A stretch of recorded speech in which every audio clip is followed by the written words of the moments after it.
People ask me all the time, Rena, are sundown towns still a thing? If you allow me to, I want to reframe that question a little bit. I want us to think about what happened if the infrastructure that created sundown towns was never fully dismantled. Today, we're going to look at several modern cases, and after each one, I'm going to try and connect the history that we were never taught.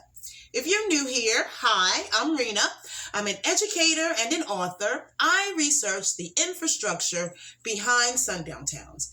Make sure you're following because I want to show you that this history didn't disappear. It evolved over time.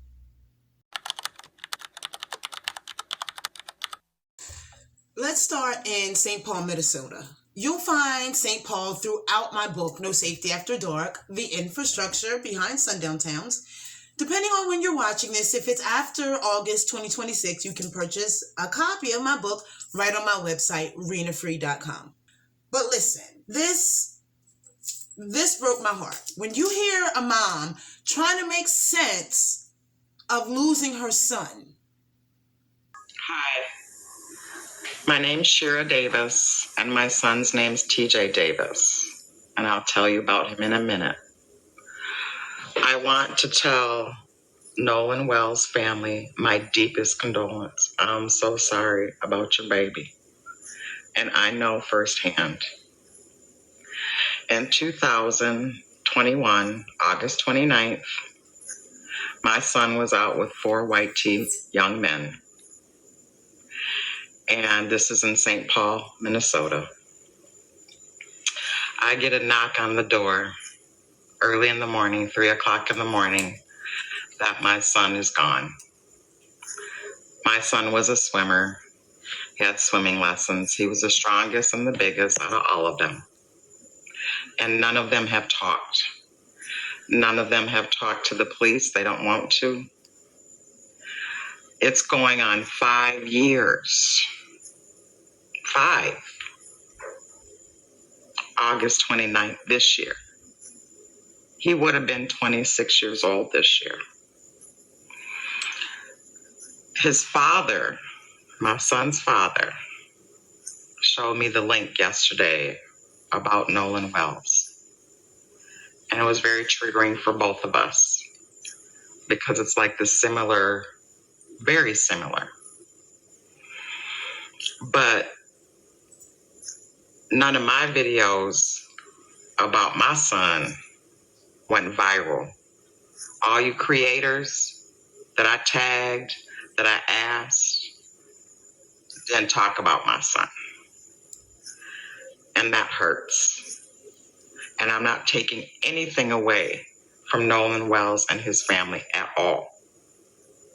But y'all pick and choose who you want to talk about. And I'm still trying to find answers.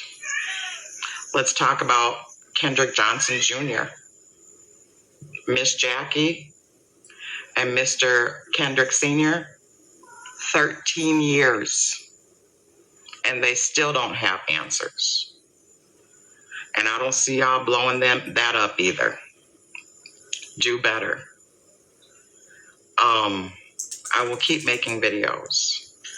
I'm just so burnt out. Grief is taking a lot out of me. And that's what happens when you lose a child. And I just want to say, dear Black parents, don't let your Black child, I don't care if it's female, male, go out with all white tee people, because you don't know. You don't know if they're going to make it another day. You just don't know. So I'm going to show you pictures of my son and 3 of the white tee men he was with, because the other one, I can't find pictures. Please share TikTok. I do not ask much of y'all. I got like 25,000 followers. And I need you to repost it, share, like y'all been doing with Nolan Wells. Have a good evening.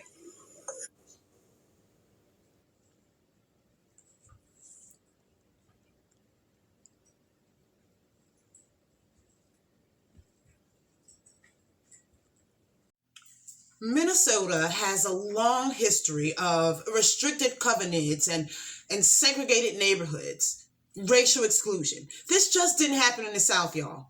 If this history is new to you, please download my free research guide, Research Your Own Town. You'll be surprised what you find. You can find my research guide on my website, renafree.com. We heard Miss Davis talk about Kendrick Johnson Jr. Let's watch. Just don't understand how hard it is to lose a child, but to lose one to murder, senseless murder. We will prove that this sheriff department once again lied. We talking about a child. It was murder. Why won't y'all let this go? In person, why won't y'all just let this go and let the boy rest in peace? First of all, the boy's name is Kendrick Johnson, and his name won't die along with him. And if it was your child, how would you handle the situation? Would you sit there and take shit on a platter that they give you and say, oh, he just crawled in the man field and just said, absolutely not. And I don't believe it. I didn't believe it then, and I don't believe it now. So why won't we let it go? Because we know deep down in our hearts somewhere something happened, and you do too. But you're a bandwagoner and you're a troll and you're trying to check me right here. And I'm not going to get out of character with you, but I will say this right here. We are still standing for justice for Kendrick Johnson. If you're seeing this video, I need you to reshare this video because I need this video to reach as many people as it can possibly. This video is about a teen named Kendrick Johnson who was found rolled up in a gym at Lowndes High School.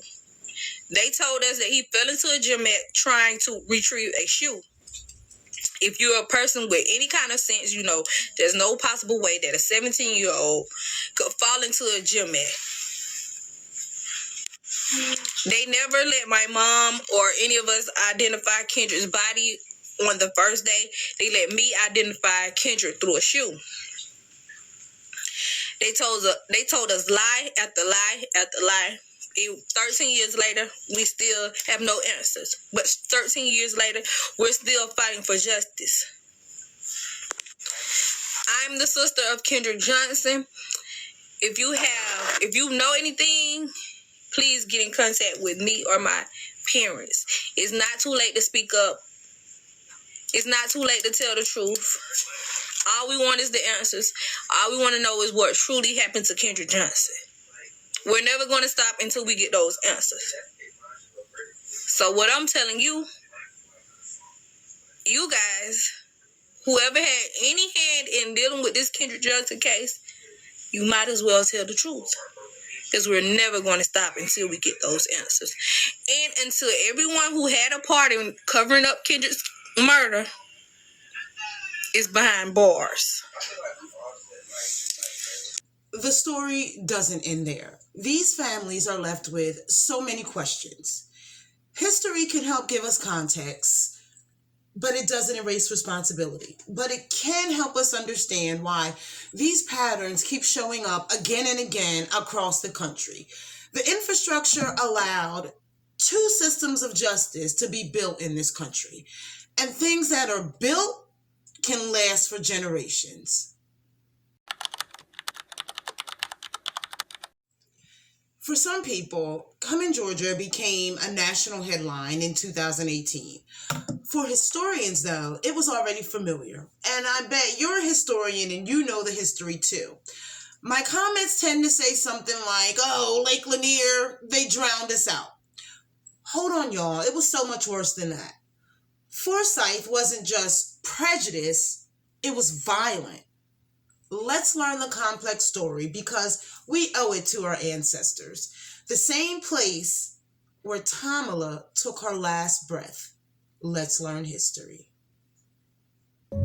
Quick question. What other lake do you know that started with a mob violently clearing out black families and then the government buying the land from the mob? This is Lake Lanier, born out of violence. A mob came here first, not the government.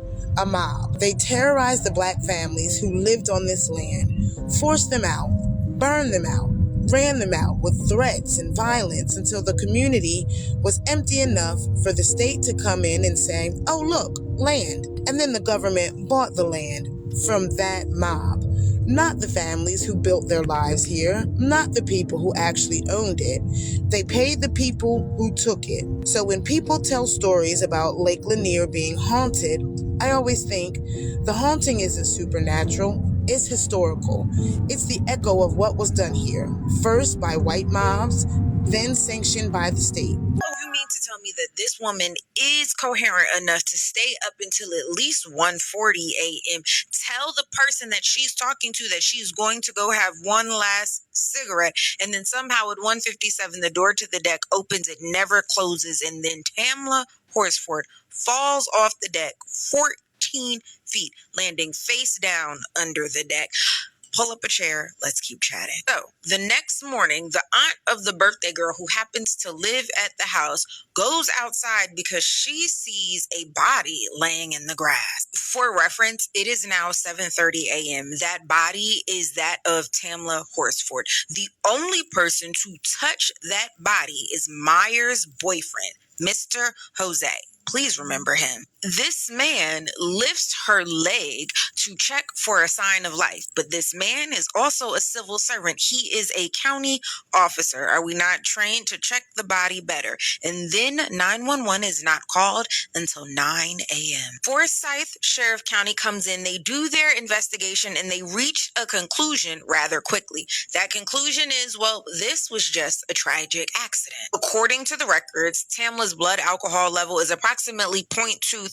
I don't know how many drinks that equals, but they say it's about 3 times the driving limit. They also found traces of THC and anti-anxiety medication. I also want to say this was a girls' night. They invited her over so that they could get fucked up. This is exactly what her blood was supposed to tell us. It does not mean that that's a qualification for her death. Then, on February 20th, 2019, Major Joe Perkins announced that the case would close. No foul play, no charges, case shut. Now, before we go any further, let's actually go back. Tamla is pronounced dead on November 4th of 2018. On December 20th of 2018, an officer loses his job for improperly accessing and then leaking confidential information pertaining to this case. That officer would be Mr. Jose, the only person to ever touch Tamla's dead body. Oh, and the boyfriend of Jean Meyer is the actual birthday girl who's hosting the sleepover, and one of the only few men that stayed at what was supposed to be a girls-only sleepover. Fire lit the fuse, so you mean to tell me that an officer was there, helped identify that the body was dead, then waited almost 2 hours before 911 was called, and then later that officer was fired for accessing information and leaking it without authorization? And nothing fishy happened. This was ruled an accident, guys. We've got to go to part 3. So we left off September of 1912 when white fear turned into organized violence. So September 5th, a white woman with no evidence claimed a black man entered her home while her husband was away. Her husband gathered a mob and 5 black men were arrested. Tony Howe, Isaiah Prickle, Joe Rogers, Nate Chester, and Johnny B. The sheriff, Bill, was there too. By September 7th, more than 100 white men surrounded the Cumming jail where those men were. One of our preachers, Reverend Grant Smith, tried to cool things down. He went there to try and see if cooler heads would prevail. They didn't, so the sheriff had to let him inside the courthouse, but the mob drug him out and beat him. That same day, our ancestors were at a cookout at the Colored Methodist campground, and then word spread what had just happened to our reverend.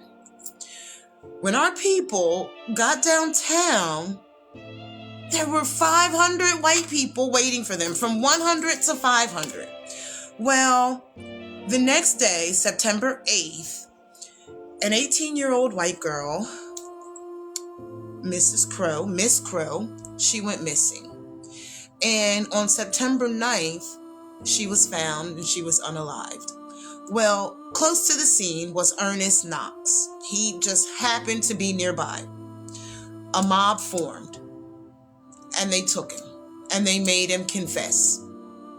For his safety, they moved him over to Fulton County Jail. And then all of a sudden, he wasn't alone.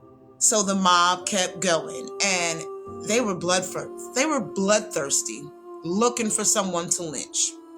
September 12th, 1912, that mob had grown from 500 to 2,000. They arrested Rob Edwards, Ernest Knox's cousin.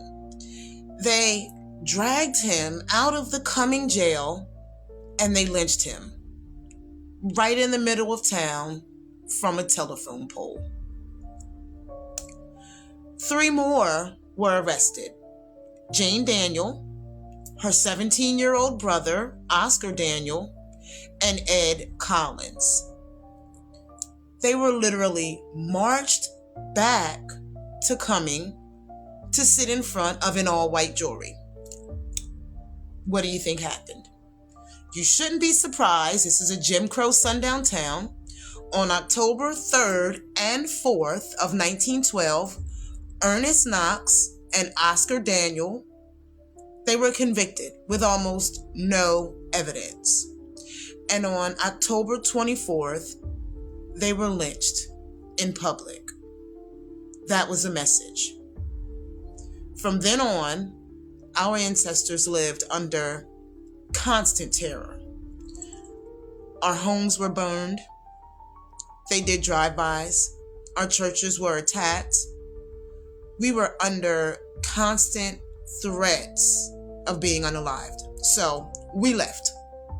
More than 1,000 of our ancestors left.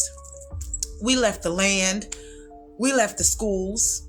We left the churches. And you've probably seen on the internet, we left our graveyards. We left our property.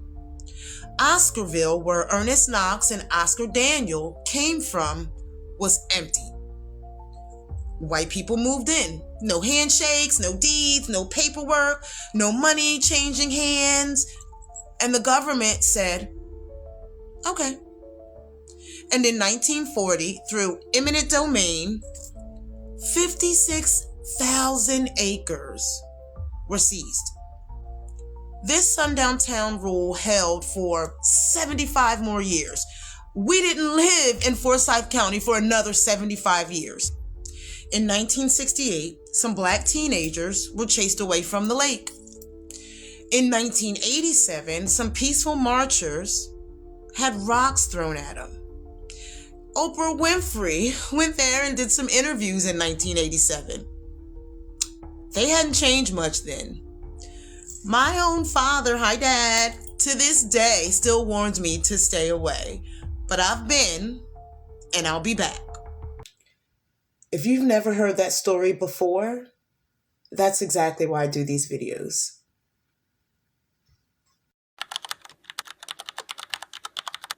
Every one of these stories is different. Different people, different cities, different circumstances. Let's learn about the town where Trey Reed was found hanging. Amzie Moore returned to Cleveland after fighting in the war for this nation, and he was met with more violence toward us than he'd ever witnessed. So he bought land and rallied us together to fight for what he knew was right, equality. With help from Dr. T.R.M. Howard, they started the Regional Council of Negro Leadership and started boycotting. He helped us vote and was a very loud voice against the brutalization of our ancestors. Being in Cleveland was dangerous at night for our ancestors. You'd better not be caught on the other side of the tracks, in the west side of town after dark, if they knew what was good for them.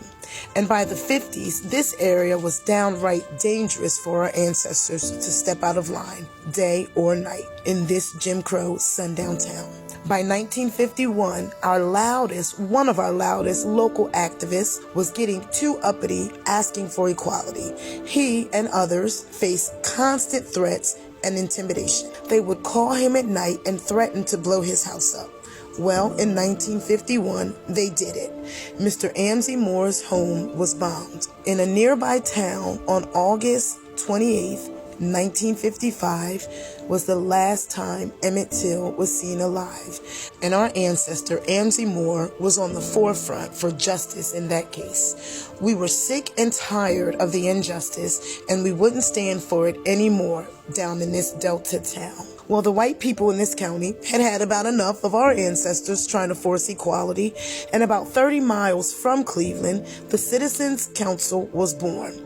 This was seen as a more respectable arm of the hoods, and the white people in Cleveland were gung-ho about joining. This council included white men of power, from elected officials to businessmen whose sole purpose was to fight integration after the Brown versus Board of Education decision in 1954. By 1969, equality was in sight all over the nation. Our ancestors were seeing a form of freedom never seen before. So in February of 1969, 52 of our ancestors protested the historically segregated Delta State University in Cleveland, the same university where young Trey Reed was just found hanging.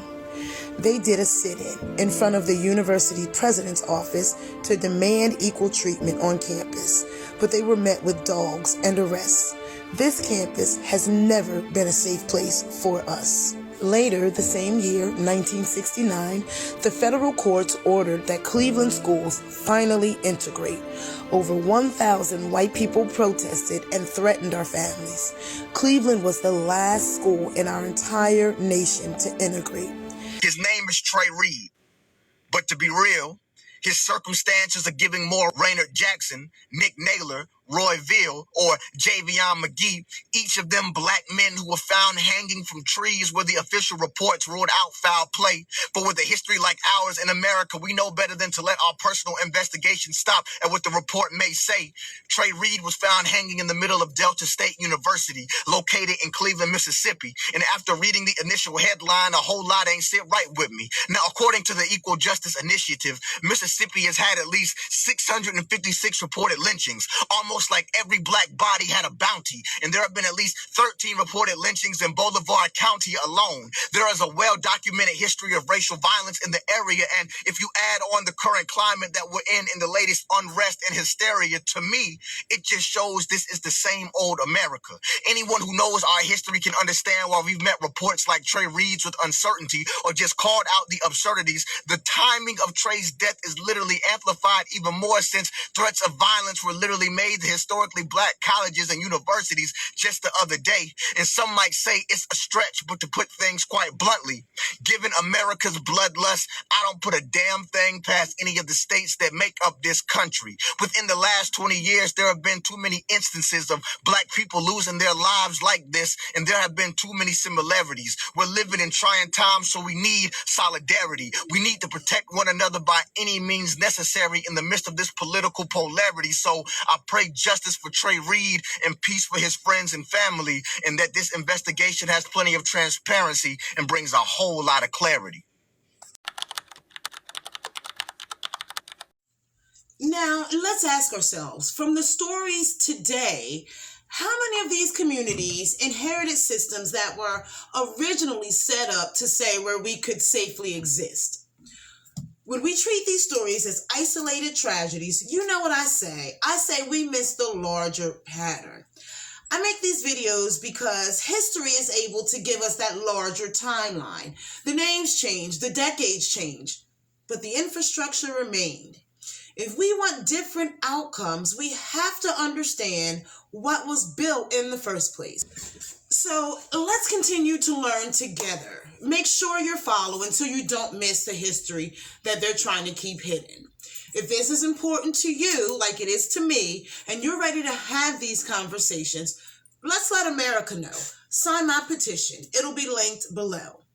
Finally, download my free guide to start researching your own community. All of these resources that I've mentioned today can be found on my website, renafree.com. We're still living inside of history, y'all, right now.